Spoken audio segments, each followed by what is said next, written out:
Hello friends, income tax के cases की series में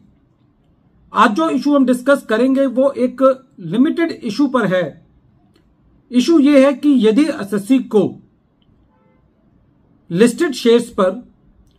लॉन्ग टर्म कैपिटल लॉस होता है तो क्या एसएससी इस लिस्टेड शेयर्स के लॉन्ग टर्म कैपिटल लॉस को अनलिस्टेड शेयर्स के कैपिटल गेन से सेट ऑफ कर सकता है। यह issue Rita Gupta versus deputy commissioner of income tax के केस में डिसाइड हुआ। Case 113 ITR tribunal page number 1 पर रिपोर्ट हुआ और मैटर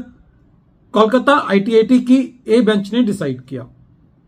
इस केस का जजमेंट 6 जून 2024 को आया। केस असेसमेंट ईयर 14-15 से रिलेट करता है।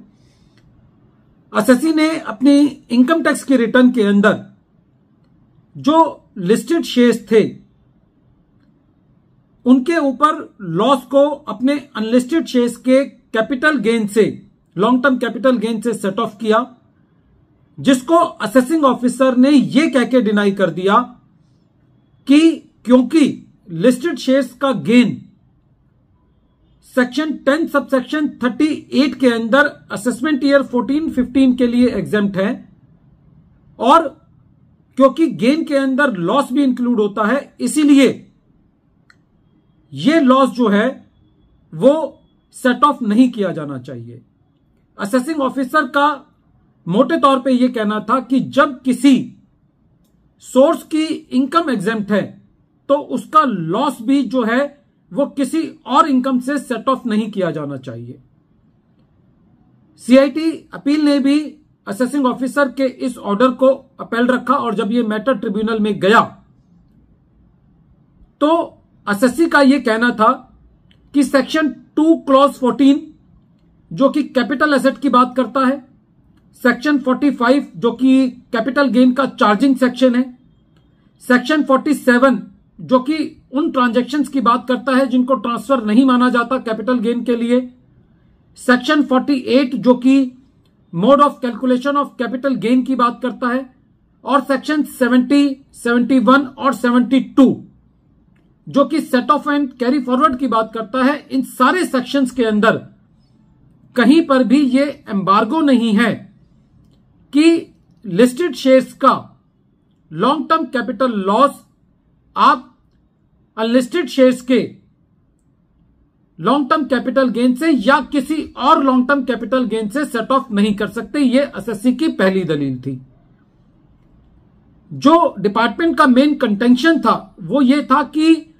क्योंकि इनकम एग्जेम्प्ट है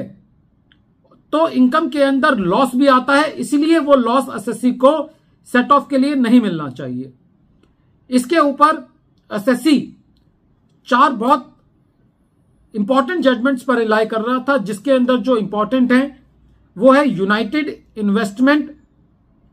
versus assistant commissioner of income tax जो कि कोलकाता आईटीएटी ने 2019 में डिसाइड किया। सेकंड केस है royal Calcutta turf club versus commissioner of income tax जो कि 144 आईटीआर पेज नंबर 709 पर रिपोर्ट हुआ, जिसको कलकत्ता हाई कोर्ट ने डिसाइड किया। और थर्ड जजमेंट है Reptakos Brett and company limited versus deputy commissioner of income tax जो कि 2015 में डिसाइड हुआ और जो 5 ITR tribunal online page number 182 पर रिपोर्ट हुआ। इन सब जजमेंट्स के अंदर यह बात कही गई थी कि जो इनकम इंक्लूड लॉस वाली थ्योरी है वो तब लगती है जब एंटायर सोर्स की इनकम जो है वो एग्जेम्प्ट होती है। यहां पर पूरे सोर्स की इनकम एग्जेम्प्ट नहीं है, बल्कि उस सोर्स के अंदर एक स्पेशल स्पीशी डिस्क्राइब की गई है जो कि long term capital gain on listed shares है और वो भी तब है जब कुछ स्पेसिफाइड कंडीशंस जो हैं वो मेट कर जाती हैं। स्पेसिफाइड कंडीशंस हैं कि वो ट्रांजैक्शंस जो हैं वो